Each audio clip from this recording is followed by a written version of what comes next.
కమిటీలుగా form కాండి నేను విజ్ఞప్తి చేస్తున్నా. మన తెలంగాణ బడులను మన అస్తిత్వాన్ని కాపాడుకునే ప్రయత్నం చేద్దాం. మన విజ్ఞానాన్ని కాపాడుకుందాం. మన మనసులుగా తయారు చేసేటువంటి కేంద్రాలను బడులను కాపాడుకుందాం అని చెప్పి మీ అందరికీ విజ్ఞప్తి చేసి ముగిస్తున్నాను. ధన్యవాదాలు. రియల్ ఎస్టేట్ వ్యాపారులు, ఎడ్యుకేషన్ మాఫియా, మందు మాఫియా, ఈ మాఫియాలందరూ ఎమ్మెల్యేలై చూస్తుంటే మన విద్యా వ్యవస్థ అవుతుంది కనుక ప్రజలు మీరు దయచేసి చైతన్యవంతులై మన బడులను కాపాడుకుందాం. మీరందరూ కూడా ఊళ్ళల్లో మీరు కమిటీలు వేసుకోండి.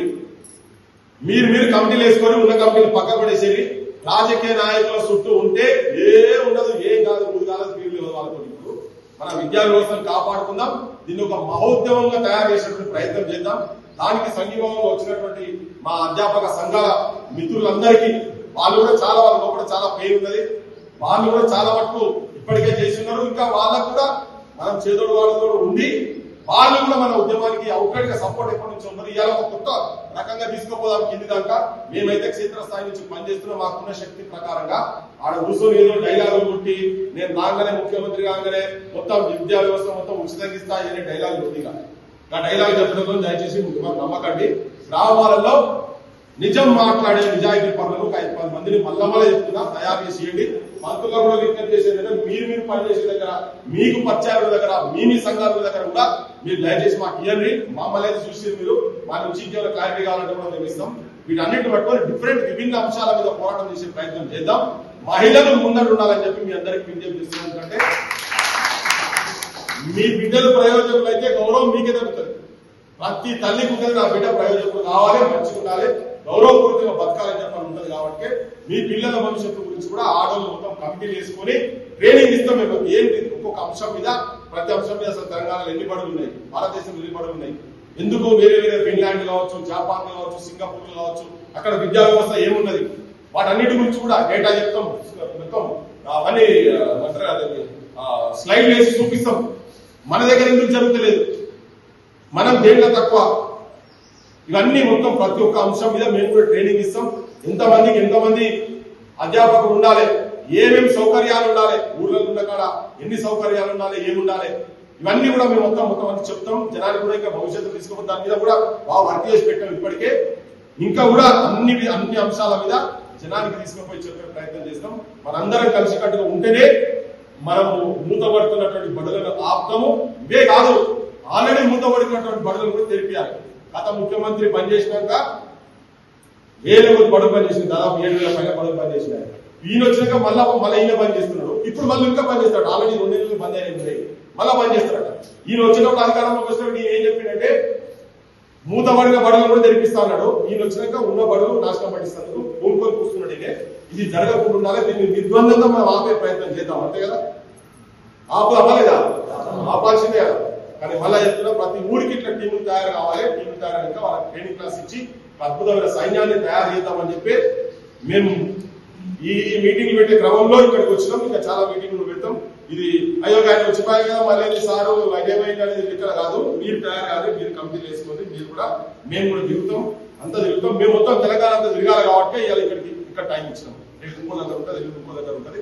ఒక 6 నెలల సంవత్సరంలో దీని ఒక అద్భుతమైన ఉద్యమంగా తయారు చేసే ప్రయత్నం చేద్దాం.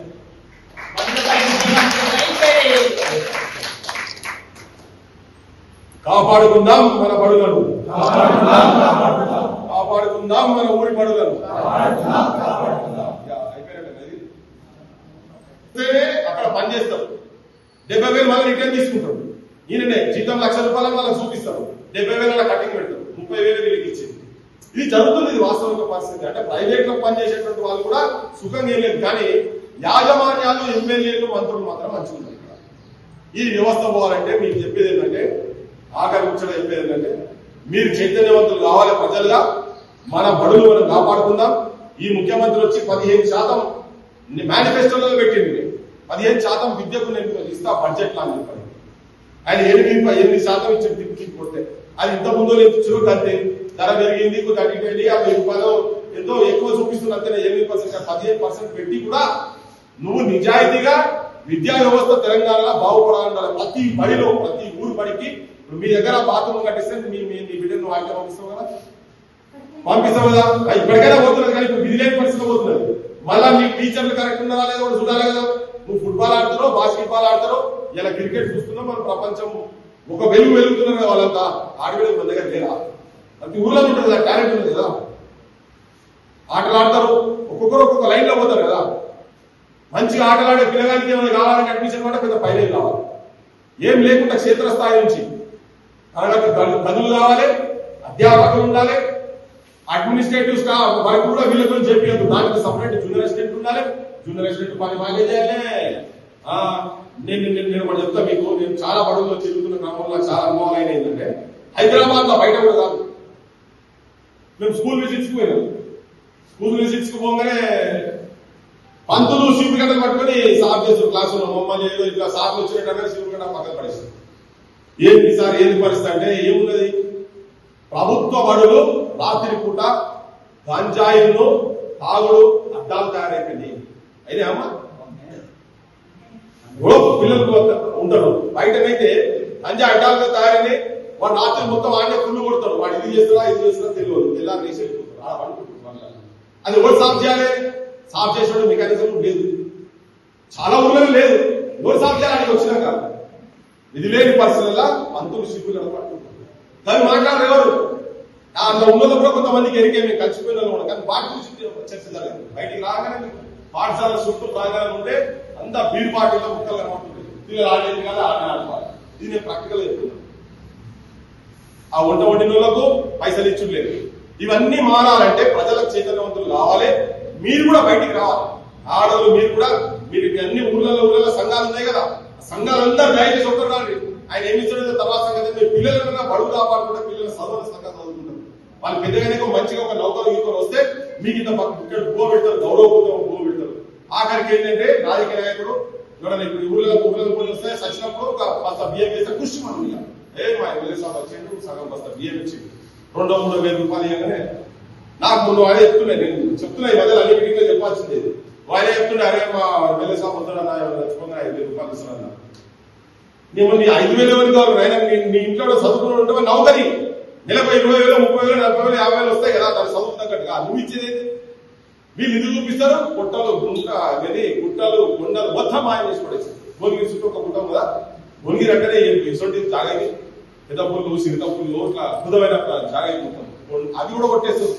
అంటే మొత్తం నేచర్ తోటి సృష్టితోటి చెలగాట పిల్లలు బిజీ చేసి ఉద్యోగాల గురించి తాపత్రయం పడుతున్నారు. మనం 500, 1000కి ఓట్లు నమ్ముకొని మన చదువుకున్న పిల్లలు ఆడుంది బిచ్చగాల లేక పాపం రోడ్ల మీద కేసులు పెట్టుకొని బయట బతున్నారు. అవమానాల పాలవుతున్న వాళ్ళు బతుకుతున్నారు.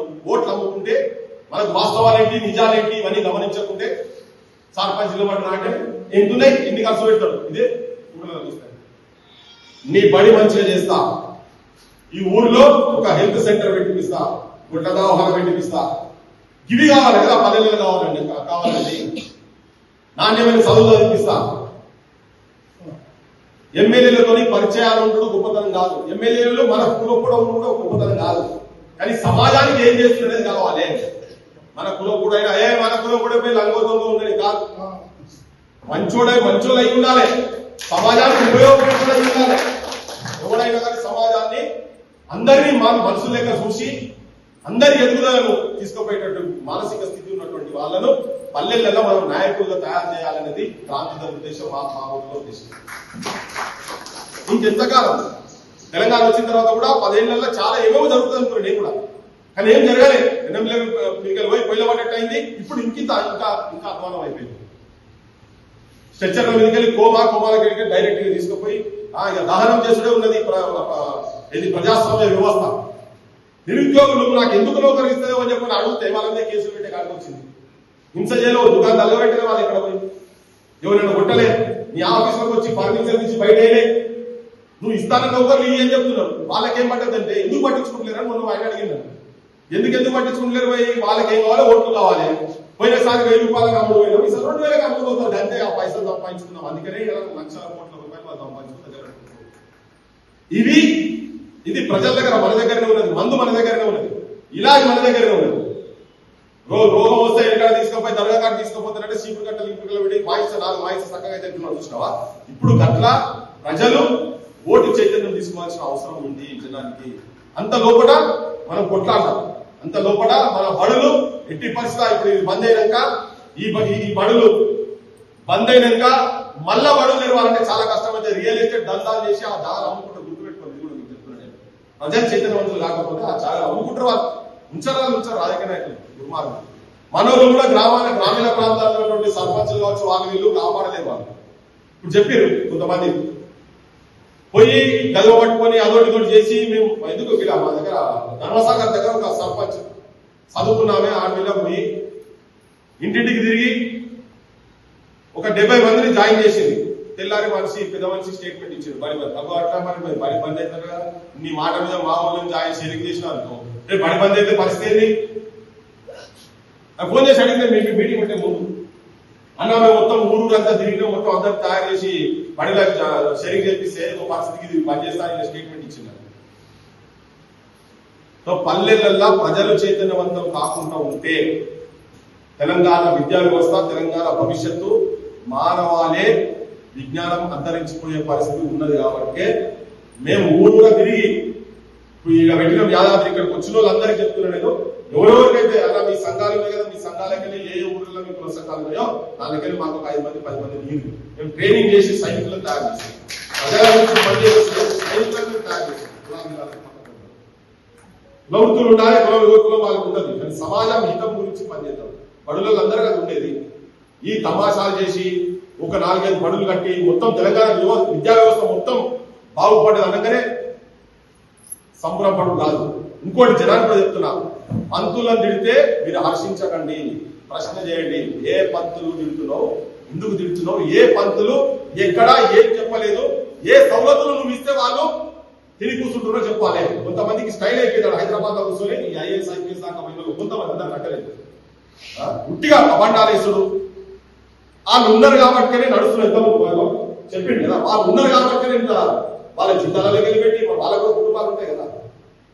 అధ్యాపకులను అవమానం చేసి అవమానంగా మాట్లాడితే కూడా ఊపిలేదు లేదు. చెప్తున్నాను చాలా క్లియర్ కట్ చెప్తున్నాను. విద్యా వ్యవస్థ మీద చదువు చెప్పే సార్లు కూడా అంటే ఊపిరే సవాల్ లేదు. మేము ఆడికెళ్ళని చదువుకుంటున్నాం కదా యూనివర్సిటీలలో.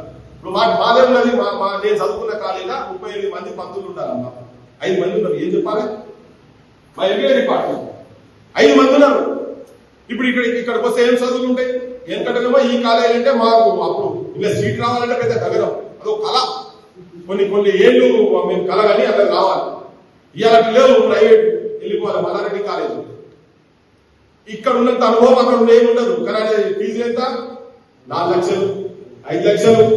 పీజీలు వచ్చిన తర్వాత అక్కడికి వచ్చిన తర్వాత లక్షల రూపాయలు. పోనీ మరి వాళ్ళు ఆడ పాఠాలు చెప్తున్నటువంటి వాళ్ళ మాట్లాడే వాళ్ళు కూడా మనం కలుపుకొని పోయి ఇలా నేను ఇవాళ చేయగానే రేపేదో అయితే చెప్తలేదు. బరాబరి చేసేటువంటి ఆలోచన ఉన్నటువంటి వాళ్ళు నిజంగా కూడా శాసనాలు చేసేటువంటి శాసనసభలలో కూర్చుంటే వీటికి ఏమన్నా మంచి ఉపకారం జరుగుతుంది. నా ఓటోడు చెప్తున్నాను, నా ఓటోడు కనుక ఏమైనా అయ్యేదంటే ఎట్లయితే ఇందిరాగాంధీ బ్యాంకులను నేషనలైజ్ చేసిందో సార్ విద్యా వ్యవస్థ ఇది జర ఆపులు కొద్ది రోజులు. ఎందుకంటే ఇది పెడితే ఆ కొడుకులు ఇప్పటి నుంచే స్టార్ట్ చేస్తారు బంధువులు. ఒక్కటేసారి ఉన్నటువంటి విద్యా వ్యవస్థ ఎక్కడెక్కడైతే మొత్తం బయట ప్రైవేట్ కాలేజీలు పందికొక్కులు లెక్క తీసుకొని జనం సొమ్ము తినమని కాడ కూర్చున్నారో వాళ్ళందరూ ఒకటేసారి నేషనలైజ్ చేసి అపోలో హాస్పిటల్ గవర్నమెంట్ అటువంటి నాయకత్వం రావాలి. ప్రభుత్వమే కదా వచ్చాడు. ఇప్పటికీ కొన్ని 100,000 కోట్లు 1,00,000 కోట్ల రూపాయలు సంపాదిస్తుంది. ఏ హాస్పిటల్లోని బిల్లులు మామూలు బిల్లులు కాదు. అట్లనే ఇది కూడా కాలేజీ అట్లనే చేస్తుంది. మరి వీళ్ళందరూ ఎందుకు నడుతుందంటే ప్రతి ఎమ్మెల్యేకి వాటా ఉంది. ఇది చూస్తున్న ప్రతి ఒక్కరు గమనించుకోండి. ప్రతి ఎమ్మెల్యేకి వాటా ఉంది, ప్రతి ఎంపీకి వాటా ఉంది, గ్రామాల సర్పంచ్లకి వాటాలు ఉన్నాయి. అక్కడ కూడా ఆయన వాళ్ళ ఊర్లో ఉంటాయి, ఇక్కడ కాలేజీలు ఉండేదో చేసాఫ్ చేసుకుంటున్నారు వేరే విషయం. కానీ అది కాదు మొత్తం ఉన్నది. అదంతా కాదు. వీళ్ళందరూ పర్సెంటేజ్ తీసుకుంటారు కాబట్టి జనం మీద ఒత్తిడి అవుతుంది. ఇలా చదువుకోవాలనుకునేటోళ్లకు ఆర్థిక పరమైన ఇబ్బందులు, సౌలతులు చక్కగా లేక ఇవన్నీ ఉన్నాయి కాబట్టి దీనికి ఒక పరిష్కార మార్గం మనం చూపించాల్సిన అవసరం ఉన్నది. అందుకే ఇలా యాదాద్రి జిల్లా అయితే రేపు పులిగొండ మీటింగ్ అవుతుంది. రేపు మొత్తం తెలంగాణ మొత్తంలో అందరూ ఒక దగ్గర తీసుకొచ్చే ప్రయత్నం. ఒక్కసారి చదివించేటువంటి ప్రతి తల్లిదండ్రి జ్ఞానోదయం అయ్యి నా ఊరు పడి నా పిల్లల చదువు పిహెచ్డి దాకా ఉచితంగా నాణ్యమైన విద్య రావాలని ఒకసారి సోయికి వస్తే ప్రభుత్వాలు ఉంటాయా? ఏదైనా ప్రభుత్వం ఉంటుందా? నేను మీకు ఆత్మవిశ్వాసం కలిగిస్తున్నా, గుర్తుపెట్టుకోండి. బరాబర్ మేము ఆ పని చేయబోతున్నాం.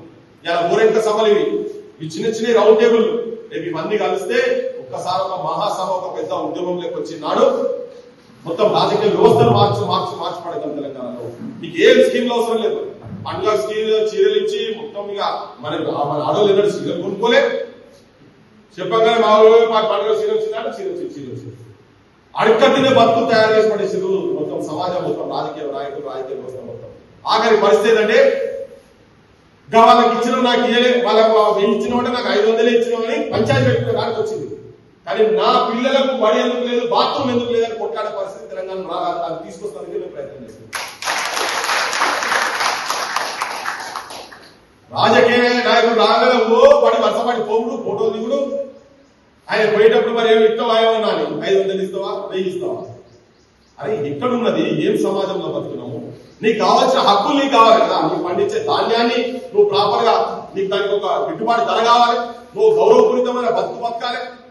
ఫ్రీ ఆర్టీసీ బస్ అనగానే మంచిగా ఫ్రీ ఆర్టీసీ బస్సు. దేనికి? మీరు చదివించిన పిల్లలకు నౌకరు రాని. నీ ఇళ్లలో ఉన్నప్పుడు 9వ తరగతి చదివింది, ఇంటర్మీడియట్ డిగ్రీ అయితే నౌకరి నెలకు 20,000 30,000 తన సంపాదించేది. నువ్వు ఇచ్చేది గాడి ఏంది?